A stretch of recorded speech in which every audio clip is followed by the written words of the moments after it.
నమస్తే, welcome to Leo news. Jaganmohan Reddy గారి car కింద దళిత వ్యక్తి సింగయ్య పడి మృతి చెందిన విషయం మనకు తెలిసిందే. ఈ నేపథ్యంలో జగన్మోహన్ రెడ్డి గారిపై పూర్తి వ్యతిరేకత వస్తున్న టైంలో ఆయన కొత్త రాజకీయానికి తరలిపారంటే అవుననే సమాధానం వినిపిస్తోంది. ఈరోజు సింగయ్య భార్యను జగన్మోహన్ రెడ్డి గారు కలవడం, ఆ తర్వాత ఆవిడ బయటకు వచ్చి ప్రెస్ మీట్ పెట్టి ఆయన కారు కింద పడి చనిపోలేదని, ఆయన అంబులెన్స్లోనే చనిపోయారని చెప్పి ఆవిడ ఒక ప్రకటన అయితే రిలీజ్ చేశారు. దీని తర్వాత మరి ప్రజల్లో ఒకటే చర్చ నడుస్తోంది. అసలు ఈ కేసు ఏమవబోతుంది, మరి జగన్మోహన్ రెడ్డి గారి పరిస్థితి ఏంటి అన్న విషయాలను చర్చించుకుంటున్నారు. సో దీని గురించి మరిన్ని వివరాలు తెలుసుకుందాం. మనతో పాటు ఉన్నారు సీనియర్ జర్నలిస్ట్ సత్యమూర్తి గారు.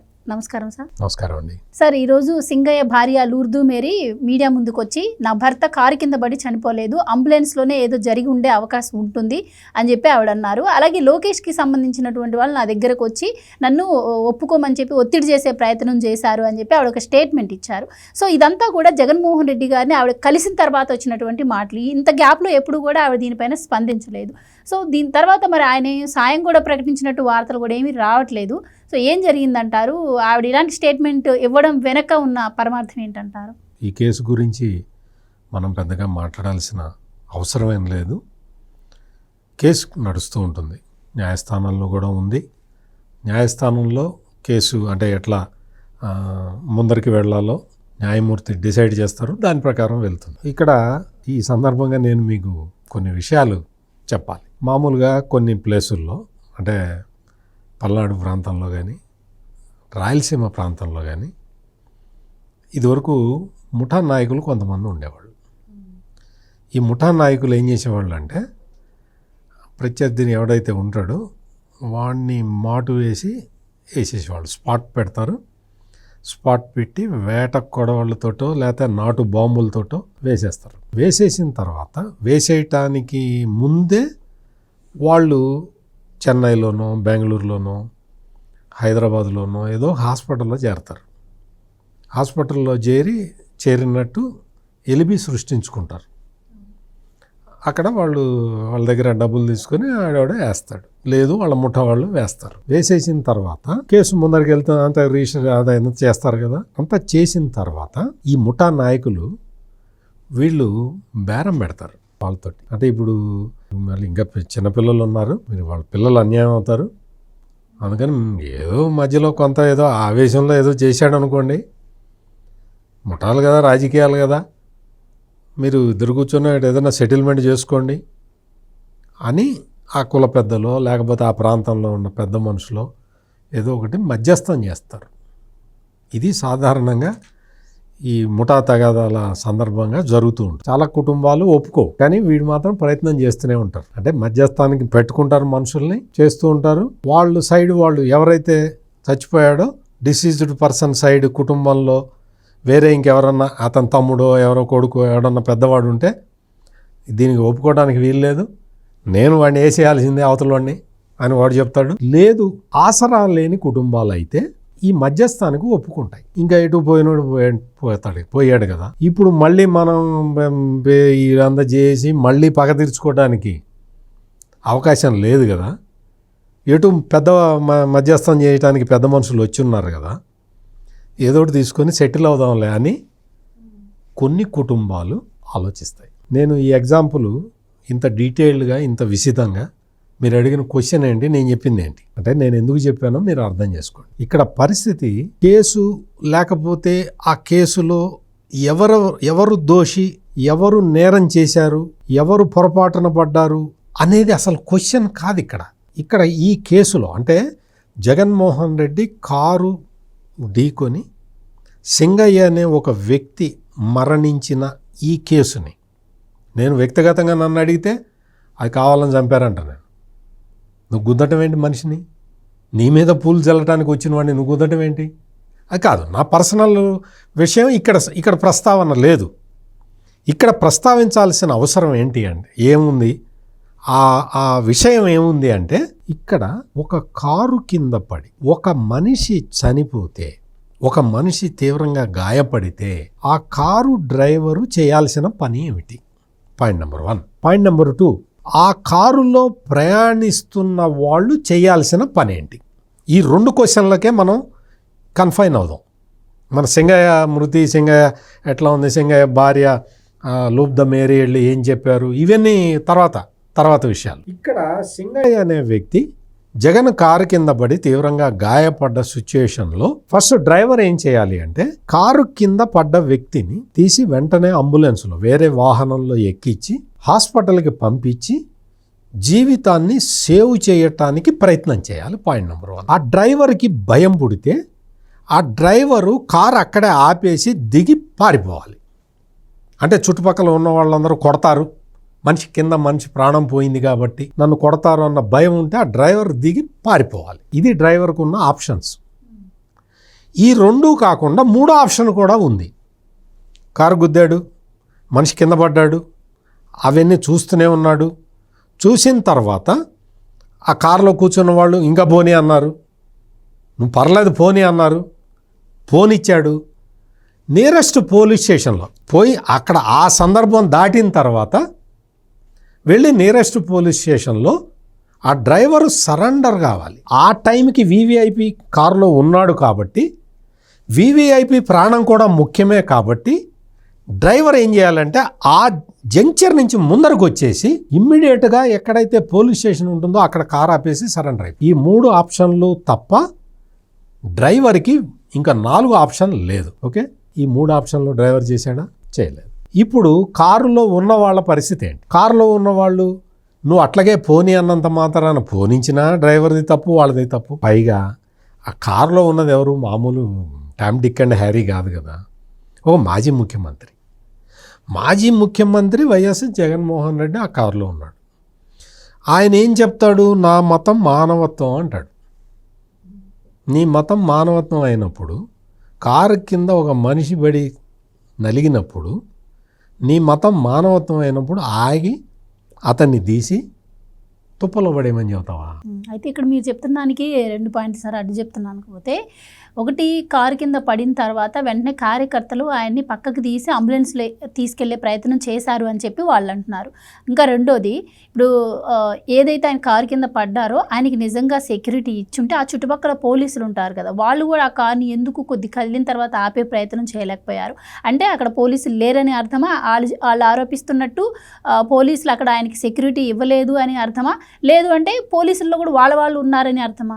ఏం కాదు, ఇవేవి కాదు. పోలీసులు లేని చోట నువ్వు కారు ఆపకూడదు. Point number 1. పోలీసులు లేని చోట పోలీసులు వద్దని చెప్పారు. ఆ డిస్కషన్లో మనం పోవద్దు. 650 మంది పోలీసుల్ని పెట్టారు కాపలాకి జగన్మోహన్ రెడ్డికి.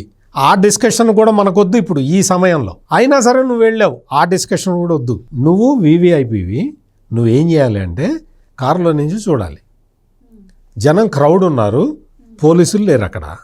అంటే నీకు పోలీసులు పర్మిషన్ ఇవ్వలేదు, అది కూడా పక్కన పెడదాం. నువ్వు అంతమంది క్రౌడ్ ఉన్నప్పుడు నువ్వు బయటకు వచ్చి చేతులు ఇవ్వటం, దండం పెట్టడం, నీ చేతికి ఉన్న ఉంగరం వాడెవడో పీక్కుంటాడేమోనని ఉంగరాన్ని దాచుకోవటం, ఇవన్నీ ఎందుకు జగన్మోహన్ రెడ్డి? ఇవన్నీ ఎందుకు చేసావు? నువ్వు కారు లోపల కూర్చొని నువ్వు దాటిపోవాలి కదా. అంటే నేను చెప్పే పాయింట్లు మీరు గమనించండి. ఎందుకు అంటే అక్కడ మనుషుల్ని గ్యాదర్ చేసుకున్నదే అతను, పూలు చల్లించుకున్నదే అతను. అందుకనే అక్కడ వాడెవడో రప్ప నరికేస్తా అందరినీ అని ప్లకార్డు పట్టుకొని ఆయన కారు బానెట్ మీద ఎక్కినా కానీ ఆయన అతన్ని నువ్వు దిగు తమ్ముడు, నువ్వు కిందని అక్కడి నుంచి కింద పడతావు, ప్రమాదం అని చెప్పాడా? చెప్పలేదే. అందుకని ఏంటి అంటే ఇదంతా కూడా ఒక సిస్టమేటిక్గా జగన్మోహన్ రెడ్డి తను కావాలని చేసుకున్న కార్యక్రమం. అయితే సార్, ఇప్పుడు మీరు చెప్పిన దాన్ని బట్టి ఆలోచిస్తే ఈ సింగయ్య మృతి కేసులో ఆయనకు వస్తున్నటువంటి నెగిటివిటీని కవర్ చేసుకునేందుకే సింగయ్య భార్య లూర్ధు మేరీని ఇప్పుడు ఆయన తెర మీదకు తీసుకొచ్చారంటారా? ఇక్కడ మనం గమనించాల్సిన పాయింట్ ఏంటంటే ఆ ఇన్సిడెంట్ జరిగిన వెంటనే అతన్ని సింగయ్యని లాగి తుప్పల్లో పడేశారు. ఎవరు పడేశారు అనేది నేను చెప్పను, ఎందుకంటే నాకు తెలియదు కాబట్టి. తుప్పల్లో పడేశారు. తుప్పల్లో పడి ఉన్న వ్యక్తిని రాజశేఖర్ అనే ఒక పోలీస్ ఆఫీసరు గుర్తించి అతను అంబులెన్స్కి ఫోన్ చేశాడు. అంబులెన్స్ వచ్చే లోపల ఆటోలో తీసుకెళ్దామని ప్రయత్నం చేశాడు. ఆటోని పిలిచి వచ్చే లోపల అంబులెన్స్ వచ్చింది, అంబులెన్స్లో ఎక్కించాడు. ఇది జరిగింది. ఇది కదా, ఇది సీక్వెన్స్, ఇది జరిగింది.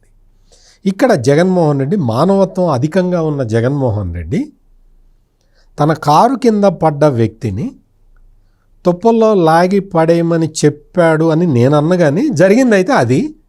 ఎవరు చెప్పారు, ఎవరు చేశారో జగన్మోహన్ రెడ్డి కనుక్కోవాలి. Point number 1. ఆ తర్వాత అసలు అట్లా తుప్పల్లో లాగి పడేయటం ఏంటయ్యా? నేను మానవత్వం ఉన్న మనిషిని, నాయకుడిని, ప్రజానాయకుడిని, మాజీ ముఖ్యమంత్రిని అట్లా తుప్పల్లో లాగి పడేయడానికి వీల్లేదు. మన కారులో మనమే అంబులెన్స్లో తీసుకెళ్దాం అనాలి. మానవత్వం నిలువెత్తున మూర్తిభవించిన మనిషి కదా జగన్మోహన్ రెడ్డి అంటే. మరి ఆ పని చేయలేదు.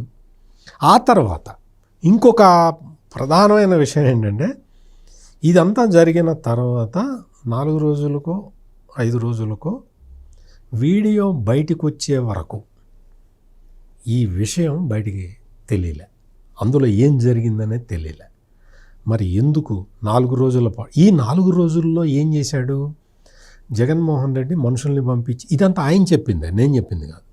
మనుషుల్ని పంపించి లూర్దు మేరీకి 10 లక్షల రూపాయలు ఇప్పించానని ఆయనే చెప్పాడు.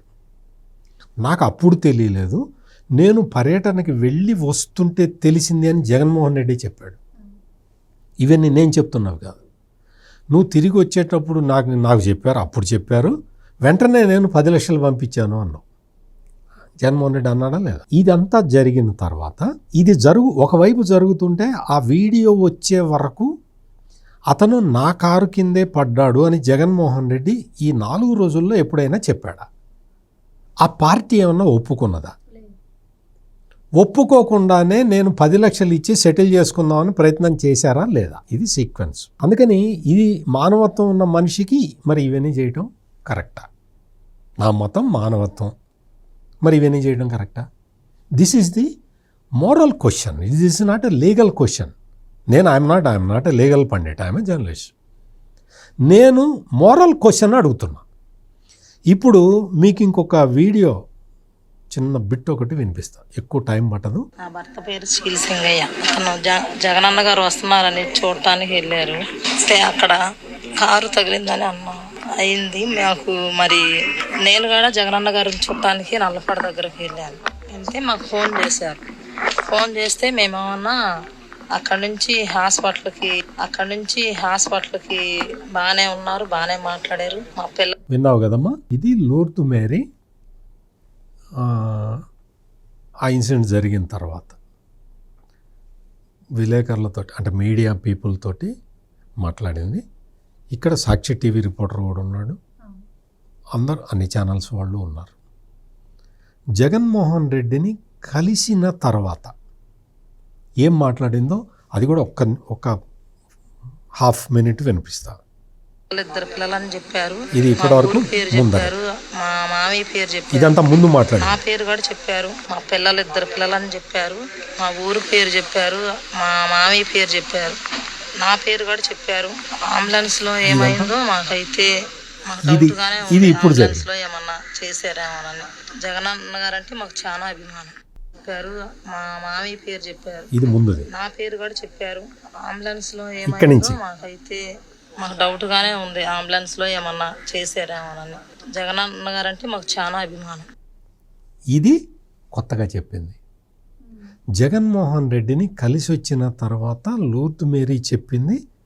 ఇప్పుడు నేను చెప్పిన లాస్ట్ ఇది నేను వినిపించిన దాంట్లో, అంటే అంబులెన్స్లో ఏమన్నా జరిగిందేమో అని జగన్మోహన్ రెడ్డిని కలిసిన తర్వాత లూర్దు మేరీ చెప్పింది.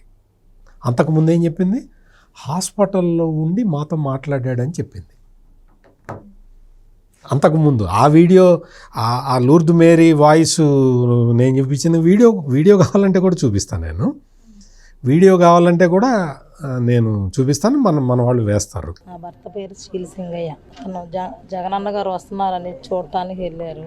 వస్తే అక్కడ కారు తగిలిందని అయింది మాకు. మరి నేను కూడా జగనన్న గారిని చూడటానికి నల్లపాడు దగ్గరకు వెళ్ళాను. వెళ్తే మాకు ఫోన్ చేశారు. ఫోన్ చేస్తే మేమేమన్నా అక్కడి నుంచి హాస్పిటల్కి బాగానే ఉన్నారు, బాగానే మాట్లాడారు. మా 2 పిల్లలని చెప్పారు, మా ఊరు పేరు చెప్పారు, మా మామయ్య పేరు చెప్పారు, నా పేరు కూడా చెప్పారు. మా 2 పిల్లలని చెప్పారు, మా ఊరు పేరు చెప్పారు, మా మామయ్య పేరు చెప్పారు, నా పేరు కూడా చెప్పారు. అంబులెన్స్ లో ఏమైందో మాకైతే మాకు డౌట్ గానే ఉంది, అంబులెన్స్ లో ఏమన్నా చేశారేమోనని. జగనన్న గారు అంటే మాకు చాలా అభిమానం. ఆల్రెడీ వైసీపీ దాన్ని బాగానే ప్రమోట్ చేసుకుంటుందిలేండి. చేసుకుంటాం. అంటే మీకు ఇక్కడ విషయం ఏంటంటే జగన్మోహన్ రెడ్డిని కలిసిన తర్వాత అంబులెన్స్లో ఏదో జరిగింది అని లూర్దు మేరీ చెప్పటం వెనక ఏం జరిగి ఉంటుంది అనేది మనం పబ్లిక్లో మనం చెప్పలేం, కానీ వినేవాళ్ళందరికీ అర్థమవుతుంది. ఇక్కడ మనం ముఖ్యంగా గమనించాల్సిన విషయం ఏంటంటే, నీ కారు గుద్దావు, 4 రోజుల తర్వాత వీడియో వచ్చే వరకు నువ్వు ఆ విషయాన్ని బయటికి చెప్పలేదు. ఈ 4 రోజుల లోపలే లూర్దు మేరీ కుటుంబానికి 10 లక్షలు ఇచ్చేసి కేసు సెటిల్ చేసుకుందామని ప్రయత్నం చేసావు. ఇప్పుడు మొత్తం కేసు బయటికి వచ్చేసి వీడియో బయటికి వచ్చేసిన తర్వాత నీ మీద కేసు బుక్ అయిపోయిన తర్వాత ఇప్పుడు మళ్ళీ లూర్దు మేరీ కుటుంబాన్ని పిలిచి నీ ఇంటికి పిలిచి మళ్ళీ మాట్లాడుకున్నావు. నువ్వు మాట్లాడిన తర్వాత లూర్దు మేరీ బయటకు వచ్చి అంబులెన్స్లో చచ్చిపోయాడని కొత్త కథనాన్ని వినిపిస్తూ ఉన్నది. ఈ రోజు లూర్దు మేరీ చెప్పిన ఈ కథనం గత వారం రోజులుగా వైసీపీ సోషల్ మీడియా ప్రచారం చేస్తున్నది. వైసీపీ సోషల్ మీడియానే కాదు, వైసీపీ మెయిన్ స్ట్రీమ్ మీడియా కూడా అంబులెన్సులో కూటమి ప్రభుత్వం బలవంతంగా అతన్ని చంపేసింది అన్న వాదనని ప్రచారం చేస్తుంది. నువ్వు వైసీపీ సోషల్ మీడియాలో, నీ మెయిన్ స్ట్రీమ్ మీడియాలో నువ్వు ప్రచారం చేస్తున్న విషయాన్ని లూర్దు మేరీ మాటల్లో చెప్పించటానికి నువ్వు పిలిచావా అనేది this is not a legal question. నైతికతకు సంబంధించిన, మానవత్వానికి సంబంధించిన ప్రశ్న. అయితే సార్ ఎవరు ఎన్ని చెప్పినా, ఇప్పుడు ఆయన భార్య బయటకు వచ్చి చెప్పినా కూడా పోస్ట్ మార్టం రిపోర్ట్ అంటూ ఒకటి వస్తుంది, దాంట్లో నిజాలు బయటికి తెలుస్తాయి కదా సార్. ఆయన పోస్ట్ మార్టం రిపోర్ట్ వచ్చిందా, దానిలో ఏముండిందంటారు? పోస్ట్ మార్టం రిపోర్ట్ అయిపోయింది. పోస్ట్ మార్టం రిపోర్ట్లో వచ్చింది కారు ఎక్కటం వల్ల చచ్చిపోయాడని వచ్చింది, పక్కటెముకలు గుచ్చుకొని ఊపిరితిత్తులు చీరుకుపోయినాయని కూడా వచ్చింది. అటువంటివి ఏవో డీటెయిల్స్ ఉన్నాయి. తర్వాత మోటార్ వెహికల్ ఇన్స్పెక్టర్లు చెక్ చేశారు వాహనం ఫిట్నెస్ గురించి. అంటే వాహనం ఫిట్నెస్గా ఉన్నది అని, అంటే ఏదో తప్పిదం కాదు అది.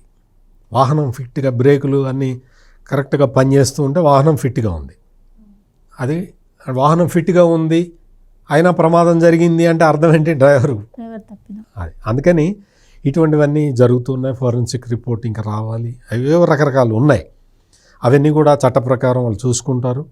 ఆ రిపోర్ట్లు ఇంకా రాలేదని కేసు వాయిదా వేయమని ఏజీ అడిగారు.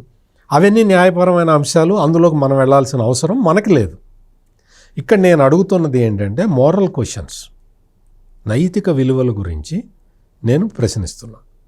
నువ్వు కారు కింద పడి ఒక మనిషి చనిపోయిన సంఘటనని నువ్వు రాజకీయంగా నువ్వు ఎన్ని మలుపులు తిప్పుతున్నావో అది ప్రజలందరూ గమనిస్తున్నారు.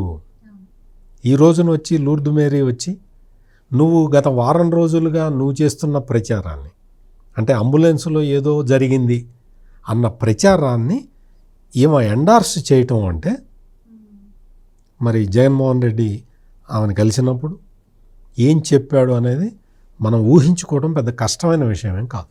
Right sir, thank you so much. నమస్కారం. Please subscribe to Leo news for more videos.